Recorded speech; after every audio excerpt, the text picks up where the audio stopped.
Assalamualaikum warahmatullahi wabarakatuh. Sekarang kita lanjut kepada bab selanjutnya, yakni perawi dan proses transmisi hadis. Syarat dari kesahihan riwayat. Sebelumnya kita mulai kepada syarat hadis ya, yakni syarat kesahihan suatu riwayat. Yang pertama, bersambung sanadnya dan tidak ada perawi yang terputus.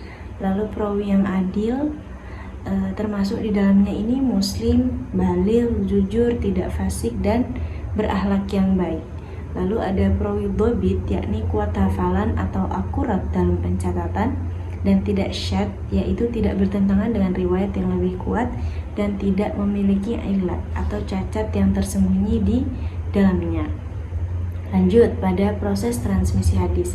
Sebelumnya, proses transmisi hadis itu apa sih? Yakni proses penyampaian hadis dari Nabi kepada generasi berikutnya melalui jalur periwayatan, baik secara lisan maupun secara tulisan. Nah, metode yang digunakan ini ada banyak sekali. Yang pertama ada sama, yakni mendengarkan. Jadi murid itu mendengarkan langsung dari gurunya. Lalu ada qiraah, yaitu membaca hadis di depan guru. Ada ijazah, guru memberi izin meriwayatkan tanpa membacakan seluruh isinya. Lalu ada munawalah, yakni guru menyerahkan kitab hadis kepada murid. Lanjut ke kitabah, yakni guru menuliskan hadis untuk diberikan kepada murid. Lalu ada wasiat, yakni kitab hadis diwariskan kepada murid atau keluarga. Dan yang terakhir itu wijdan, yakni menemukan catatan hadis yang terpercaya dengan syarat sanadnya harus jelas. Lanjut kita kepada pengertian jarh wa ta'dil. Ilmu yang menilai kredibilitas perawi, meliputi cacat dan kelemahannya, yakni jarh. Jadi jarh itu meliputi cacat dan kelemahannya, serta pujian dan keadilan itu ta'dil. Ta'dil itu apa tadi? Pujian dan keadilan ya. Kita lanjut mengenai peran ulama kritikus perawi hadis.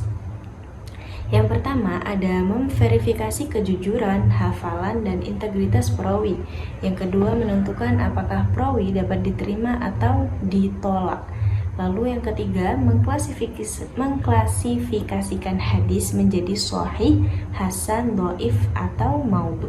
Dan yang terakhir menyusun kitab-kitab biografi perawi sebagai panduan generasi setelahnya. Lalu ada bentuk dan tingkatan lafal jarh wa ta'dil.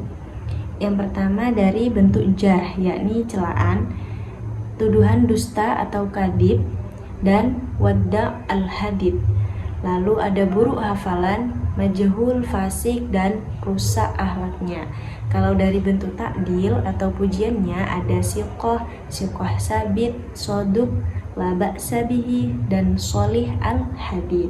Tingkat penilaiannya yakni ada sangat kuat, tadi siqah, sabit, imam, dan hujjah. Ada kuat atau thiqah, lalu menengah, soduk, dan ma'mun.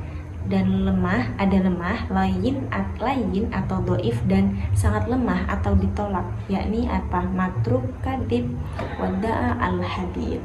Lalu ada kitab-kitab jarh wa ta'dil, yakni yang pertama ada dari At-Tadhib karangan Ibnu Hajar. Lalu ada juga yang sama karangan dari beliau juga, yakni Lisan al-Mizan. Dan yang lain ada dari Mizan al-I'tidal karya Az-Zahabi dan lain sebagainya. Nanti teman-teman bisa lihat sendiri ya. Sekian apa yang dapat saya sampaikan. Wassalamualaikum warahmatullahi wabarakatuh.